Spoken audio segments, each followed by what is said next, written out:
Hola, yo soy Juan Carlos Tavera y les damos la bienvenida a Aprende en Casa 2. Un espacio en el que vamos a poder estudiar y divertirnos desde nuestros hogares. Hoy nos acompaña la maestra Cecilia Vargas. Maestra, ¿cómo está? Hola Juan Carlos, ¿bien y tú? También muy bien, muchas gracias. Ton, ¿cómo estás? Hola, muy contento de seguir aprendiendo. Todos estamos muy contentos y vamos a tener el gusto de estar con ustedes en esta clase de historia de quinto grado. ¿Listos? ¿Listos? Sí. Bueno, pero antes vamos a un consejo de Ajo Listo. Comencemos. Hola, ¿cómo están? Espero que muy bien. Qué bueno que salgo en la tele. Así los puedo ver todos los días. Recuerden que es importante seguir cuidándonos, lavándonos las manos por lo menos durante 20 segundos, usando mucha agua y jabón. Vamos a ver cómo hay que lavarnos las manos. Me las lavo con agüita y con jabón.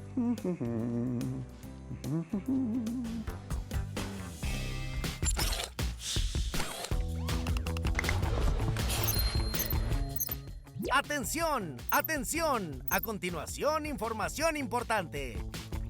Lavarnos las manos varias veces al día es importante para prevenir cualquier enfermedad. Sigue estos pasos para hacerlo correctamente. Moja tus manos. Usa suficiente jabón. Frota tus palmas una con la otra. Ahora, frota la palma de una de tus manos contra el dorso de la otra, entrelazando los dedos. Repite lo mismo con la otra mano. Frota los dedos. Ahora haz como que rasguñas la palma de tus manos para lavar tus uñas. Enjuaga tus manos con agua. Sécalas con una toalla. ¡Y listo! ¡Tus manos están limpias! Si no tienes agua y jabón, usa desinfectantes a base de alcohol. ¡Cuídate! Buenos días. Esperamos que estén listos para su clase de historia del día de hoy. Recuerden tener a la mano su cuaderno y lápiz para tomar nota de lo que aprendamos. Y no olviden su libro de texto para que puedan repasar en casa todo lo que vimos en clase. Hoy llegas muy contento, Ton. ¿Nos quieres contar qué pasó? Ay, sí, maestra. Lo que pasa es que estuve toda la semana un poco enojado por lo que pasó con Texas. Pero al final me quedé tranquilo porque al menos ellos buscaban su independencia y serían un territorio soberano como México. Híjole, Ton, pues ¿qué crees? Igual que en el resto de la historia de México, nada es tan simple como podría parecer. ¿Qué? ¿Me estás diciendo, maestra, que va a pasar algo más con Texas? Juan Carlos, ¿ya escuchaste? A ver, pero no entiendo. ¿Cuál historia? O sea, ¿no ya había firmado México la independencia de ese territorio? Pues sí, pero esta historia aún no termina, porque en la lucha de los tejanos por independizarse entró un factor muy importante que era extra. Abran su libro en la página 28 y 29 y estén listos. ¿Quieren saber más sobre este tema? Sí, yo quiero saber mucho. ¡Extra, extra! En 1845, Texas pasa a formar parte de Estados Unidos. ¿Qué? ¿Pero no que buscaba independizarse? Eso parecía, pero hay que recordar que desde el principio, los colonos que llegaron a vivir ahí eran estadounidenses y a lo largo de su rebelión estuvieron recibiendo ayuda del ejército de ese país. Desde el principio del conflicto, Estados Unidos estaba interesado en que Texas se separara de México. Uy, ¿nos estás diciendo que todo el asunto era plan con maña? Lo que digo es que los colonos recibieron todo el apoyo del gobierno estadounidense para lograr la independencia. El gobierno de México estaba furioso, pues vio ese hecho como una ofensa a la soberanía y un ataque a los mexicanos. Pero esto apenas estaba por comenzar, porque entre los planes del gobierno estadounidense estaba el apoderarse también del territorio de California y Nuevo México. ¿También había colonos estadounidenses viviendo en esos territorios, maestra? Así es, Ton. De hecho, estos territorios tenían muy poca población de origen mexicano y controlarlos y administrarlos era súper complicado para el gobierno mexicano debido a que estaban muy lejos y a que no había suficientes vías de comunicación. Durante algún tiempo, Estados Unidos intentó negociar para comprar ese territorio. O sea, ¿cómo? ¿Lo vendieron? No, porque México se rehusaba a hacer un trato con Estados Unidos y esto provocó la molestia de ese país. Y entonces Estados Unidos empezó a tomar otro tipo de medidas para apoderarse de esos territorios. Pero no entiendo, maestra. ¿Por qué esta búsqueda de Estados Unidos por apoderarse de nuestro territorio? Para entenderlo, primero deberíamos conocer qué es lo que impulsaba el deseo expansionista de Estados Unidos. El Destino Manifiesto. El Destino Manifiesto fue usado en 1845 por un periodista que escribió en la revista Democratic Review de Nueva York que el cumplimiento de nuestro destino manifiesto es extendernos por todo el continente que nos ha sido asignado por la Providencia para el desarrollo del gran experimento de libertad y autogobierno. Es un derecho, como el que tiene un árbol, de obtener el aire y la tierra necesarios para el desarrollo pleno de sus capacidades y el crecimiento que tiene como destino. Según este destino manifiesto, la expansión de Estados Unidos era un derecho, algo natural e inevitable. De la misma manera que un pez grande se come a uno chiquito, la nación grande podía absorber a una nación pequeña. Si quieres saber más sobre este tema, te invitamos a que lo revisen en casa. ¡Wow! Pero entonces, ¿qué iba a pasar si estaban tan molestos porque México no quiso venderles el territorio? Pues, lamentablemente, lo que en esa época pasaba siempre que las cosas no se llegaba a un acuerdo diplomático. Se resolvía por las armas. Bueno, pero al menos México ya podría unirse para poder enfrentar a un enemigo en común, ¿cierto? Pues la verdad es que no. México estaba completamente dividido internamente. Cada estado se concentraba nada más en atender sus propios problemas y el sentimiento de unidad era todavía demasiado débil. Había país, pero no había nación. Para comprender mejor esta situación, ¿qué les parece si vemos el siguiente video? La política centralista aún lidiaba con turbulencias. Y los presidentes iban y venían. Bustamante dejó la presidencia para combatir rebeliones. Francisco Echeverría le sustituye. Santana la retoma. La deja. Pasa a Nicolás Bravo. Y vuelve nuevamente a Santana, quien para ese entonces ya contaba con facultades extraordinarias como presidente. En ese momento, promulgan la segunda constitución centralista, las bases orgánicas. Un documento interesado en asegurar que cada estado o departamento pudiera administrar sus recursos con libertad. Muy parecida a lo planteado por los federalistas.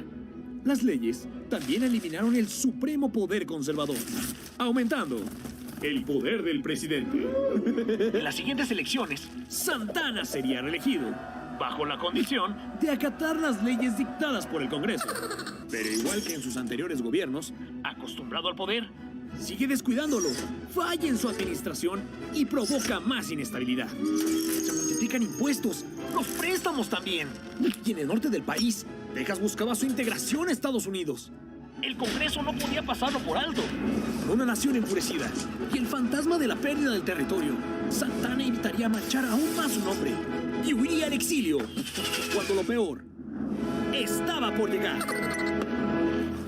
La invasión estadounidense. El Destino Manifiesto.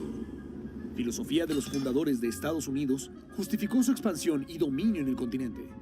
Según estos preceptos, su nación debía unificar a las demás y los territorios desorganizados debían anexarse a ellos. La independencia tejana sirvió de pretexto perfecto para ejercer su manifiesto. Texas se unía a Estados Unidos. Para México representaba una declaración de guerra. Aún consideraban a Texas parte del territorio. El conflicto hervía con la presión del presidente James Polk, un expansionista empedernido interesado en Nuevo México y Alta California, convenientes por sus campos de algodón y puertos de comercio con Asia. La invasión había comenzado. Con los presidentes ocupados por la guerra, los federalistas dieron un golpe de estado para reinstaurar la República Federal. La Armada estadounidense avanzaba y México debía responder con todo lo que tenía. Los federalistas llamarían al único capaz de organizar al ejército, Antonio López de Santana. Pero el federalismo en medio del conflicto resultó contraproducente. Los estados se desentendieron de la guerra.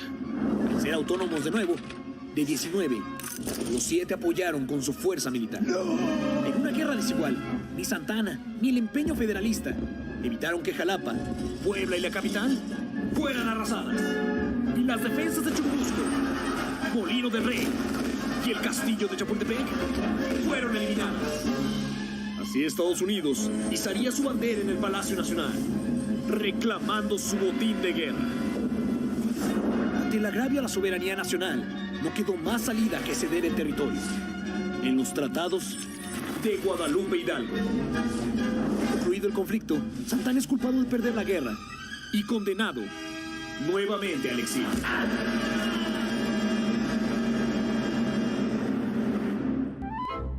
Como pueden ver, los conflictos internos de México fueron decisivos para su derrota.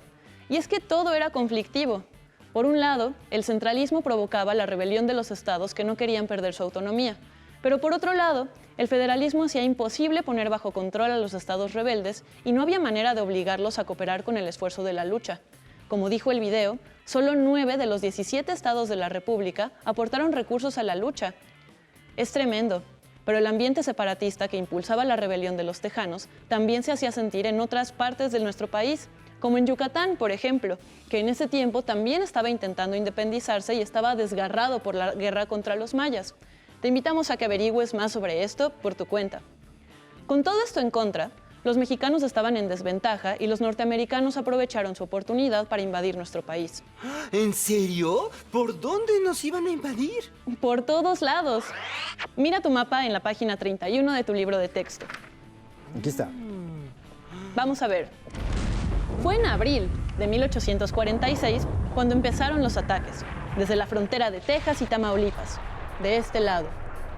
Pero fue hasta mayo de ese mismo año cuando Estados Unidos declaró de manera oficial la guerra contra México, buscando como objetivo apoderarse sobre todo de los territorios de California y Nuevo México, aquí y acá. Pero ¿y entonces qué pasó con la guerra, maestra? Pues los estadounidenses comenzaron a atacar por varios frentes. Por un lado, estuvieron atacando por Tamaulipas, Nuevo León y Coahuila, por la parte este de nuestro país. Pero por otro lado, empezaron a avanzar hacia Nuevo México y California, en la parte oeste. Pero, a ver, yo tengo una pequeña duda. ¿Y el ejército mexicano? ¿Qué pasó? Pues, lamentablemente, por los conflictos internos, las Fuerzas Armadas de México estaban muy debilitadas. Era un ejército mal pagado, mal alimentado, sometido a un fuerte desgaste físico, y muchos soldados ni siquiera eran militares profesionales, sino personas comunes y corrientes. Jornaleros, zapateros, albañiles, carpinteros, gente de las clases populares a las que el ejército se llevaba a combatir por la fuerza. Encima de todo, tener que defender dos frentes lo hacía mucho más complicado. Llegó el mes de septiembre y empezó otro difícil enfrentamiento. Y luego, en febrero de 1847, se sumó uno más en la Angostura, en el estado de Coahuila. ¿Qué? Todo era un tremendo caos. Uy, y lo más difícil todavía estaba por venir. ¿Cómo? ¿Todavía más difícil? Así es, todavía nos falta ver cómo es que la invasión estadounidense llegó hasta la capital del país. Pero antes, hay que recapitular todo lo que ha sucedido en este conflicto. Muy bien. Para que comprendan este proceso, vamos a verlo de manera general en una línea del tiempo. A comienzos de la década de 1830, los colonos estadounidenses comenzaron a expandirse sobre todo el estado de Texas. En 1835, se deroga la Constitución de 1824 y se da fin a la República Federalista. Después, se aprobaron las bases de reorganización de la nación mexicana y hasta 1836 se expidieron las 7 leyes, las leyes conservadoras. Ese año de 1835 es cuando México se convierte en una república centralista. Entonces, es al siguiente año cuando en Texas empiezan los enfrentamientos entre el ejército mexicano y los colonos rebeldes. Durante ese mismo año, Santana es capturado y firma los tratados de Velasco, en los que reconoce la independencia de Texas. ¡Qué interesante todo esto! Así es. Entre 1836 y 1845, Texas será una república independiente, pero en 1845, Estados Unidos reconoce la independencia de Texas y se la anexa. Finalmente, es en el año de 1846 cuando Estados Unidos le declara la guerra de manera abierta a México. ¿Cuántos acontecimientos pasaron en tan poquito tiempo? ¿Y cuántos conflictos también? Sí, y esto es solo el principio. O sea, ¿solo el principio nada más? ¿Cómo? Todavía nos falta ver más. Mira este periódico. Extra, extra. Los estadounidenses atacan el puerto de Veracruz. Uf. Los barcos estadounidenses sometieron al puerto a un ataque constante.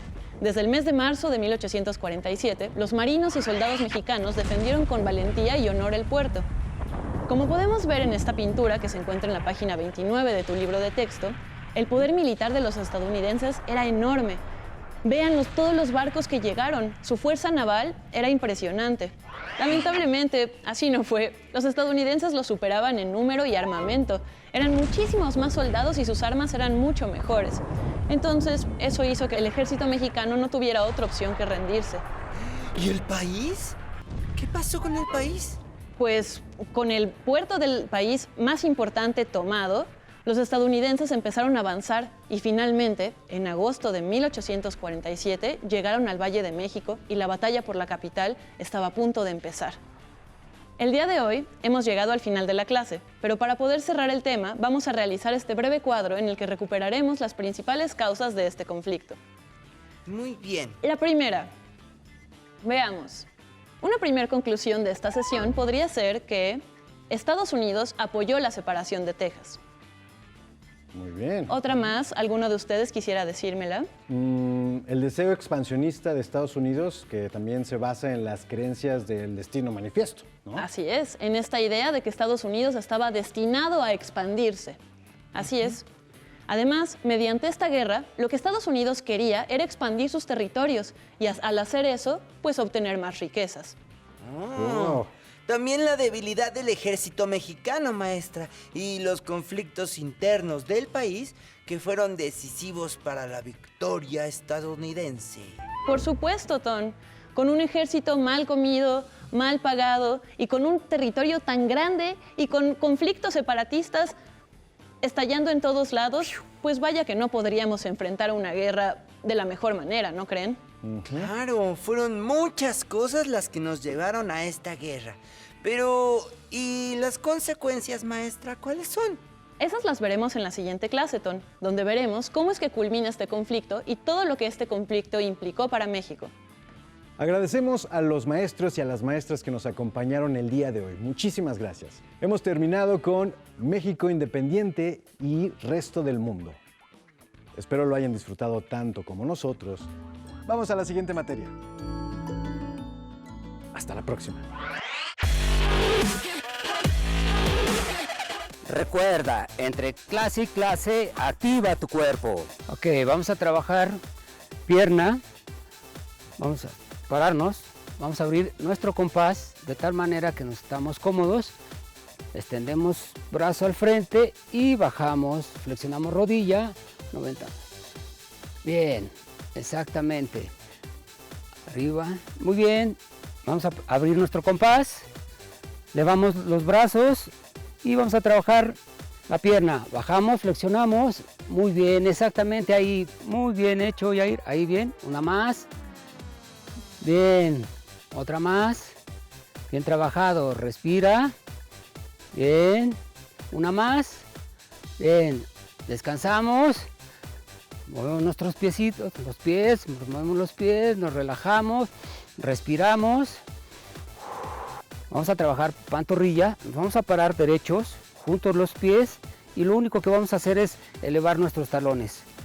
Sin flexionar las rodillas, nada más vamos a elevar, exacto, nuestros talones. Bien hecho, exactamente. Ese es, muy bien. Derecho, elevar nuestros talones. Sin flexión de rodillas, sin flexionar, cuida, no flexionar rodillas. Bien, otra más. Perfecto, ahí está bien. Muy bien. Elevamos los talones. Bien. Muy bien. Una más. Bien. Muy buena posición de los pies. Juntos. No flexiones rodillas. Bien. Una más. Otra.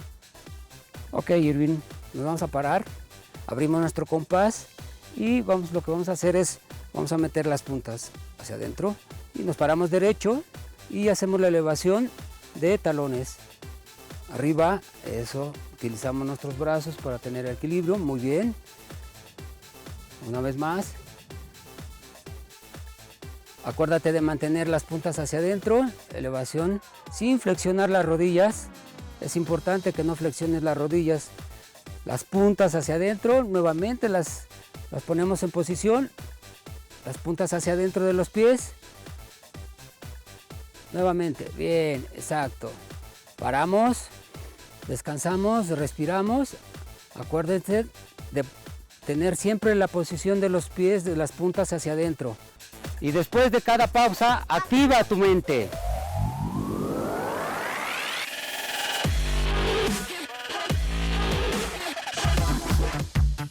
Si no tienes el libro de texto o necesitas ayuda para responder tus dudas, contáctanos.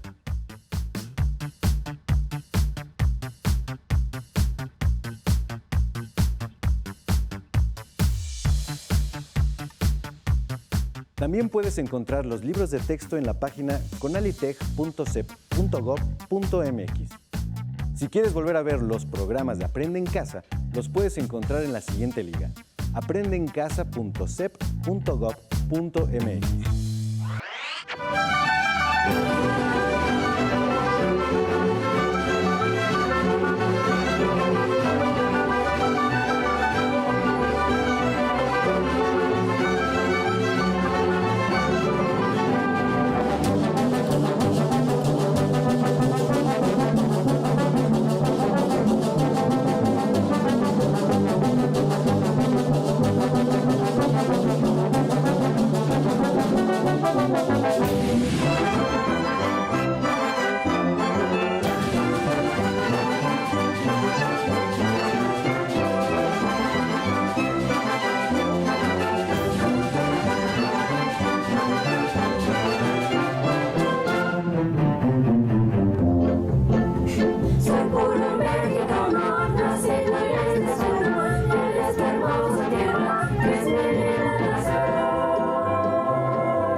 recuerdo la primera vez que vi germinar una plantita y en mi cabeza solo podía pensar qué tenía que pasar en él para que pudiera crecer.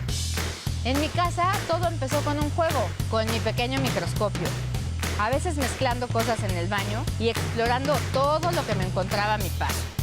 En mi familia no era tan común que alguna mujer estudiara profesionalmente alguna ciencia y nunca faltó el familiar que me dijera: ¿por qué estudias eso? Nadie se va a querer casar contigo. Decidí estudiar ingeniería bioquímica porque me ayudó a entender cómo funcionaban los seres vivos, pero también empezó mi camino para descubrir soluciones que nadie más había encontrado. Hace unos años innovamos en el mundo de la nanotecnología, creando una nueva molécula capaz de matar virus, ayudando a acabar con una crisis de ébola. La vida te va a poner miles de retos.